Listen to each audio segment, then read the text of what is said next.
One of the challenges that sales and account management people wrestle with is this issue of how do they segment their customer base so they can adequately prioritize the relationships that are worthy of serious investment. It stands to reason if you're the head of sales for a business and the cost of servicing a major customer is significant, and it usually is, then you want to be making sure that you're not diverting resources and money towards relationships that are not profitable or show little scope for growth. Over the years, sales and marketing academics and researchers developed a 4-box matrix that helps sales professionals segment and prioritize their customers. It's sometimes called the Customer Portfolio Matrix, but variations on it go under different names. No matter, it has become a useful tool for sales to justify and plan their investments into specific customer accounts. Professional buyers use the term supplier preferencing to describe the matrix, mainly because it describes a process of suppliers preferring some customers over others. Let me explain the model. There are 2 axes that help determine customer prioritization.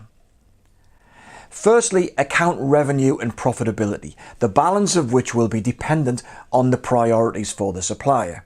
For example, if accelerated growth is the main priority for the company, then revenue is likely to be more important than profitability, although profitability is the ultimate goal.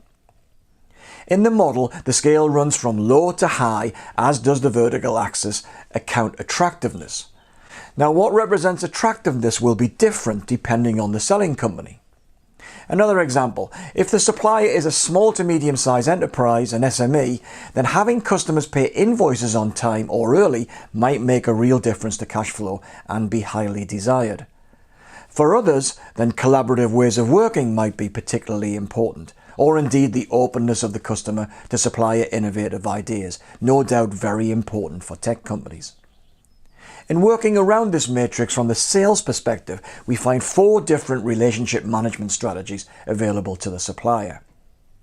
Firstly, if the customer account is deemed by the supplier to be of medium or low attractiveness, and where revenues and profitability are modest or even worse, then the relationship can be described as a nuisance relationship. The supplier's approach to this type of relationship will be to think very carefully about how much it is investing in the relationship, and may even mean removing the customer from its key account management program. Often it will willfully neglect the relationship and simply allow it to die on the vine. In the top left-hand quadrant of the matrix, where the supplier's revenues and profit from the customer relationship remain low, but the customer is considered an attractive proposition, then this is the develop box. Here, the supplier will be making relationship-specific investments in anticipation of growth in revenues and ultimately profitability. You might call this the optimist box. Over on the right-hand side of the matrix, we find firstly attractive and profitable customer relationships. These are typically the supplier's strategic or core accounts and are obviously very important indeed. The approach of the supplier will be all about delighting the customer, staying focused on delivering performance and value, and farming the account for cross or upselling opportunities. These accounts will get a lot of attention from the supplier senior management team, as well as being a high priority for sales. Finally, in the lower right quadrant, we find customers that may provide significant revenues and profits, but are, sometimes for a variety of reasons, troubled.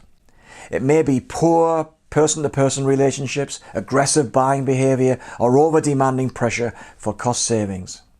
It's an uncomfortable place for the sales professional, and the supplier's focus is often on commercially exploiting or milking the account. And day to day, this will involve doing just enough to put off the customer from switching the business to another supplier. Some of the most toxic customer-supplier relationships are found in this quadrant. So, this matrix is very important for selling organizations, but interestingly, it has also become a tool used by procurement people. And this is something in my experience that sales professionals don't think carefully enough about. In summary, segmenting customers is very useful for sales professionals in prioritizing and allocating resources. It is a necessary activity. Evaluating customer attractiveness enables the sales professional to open up dialogue with the customer on how the relationship could be improved.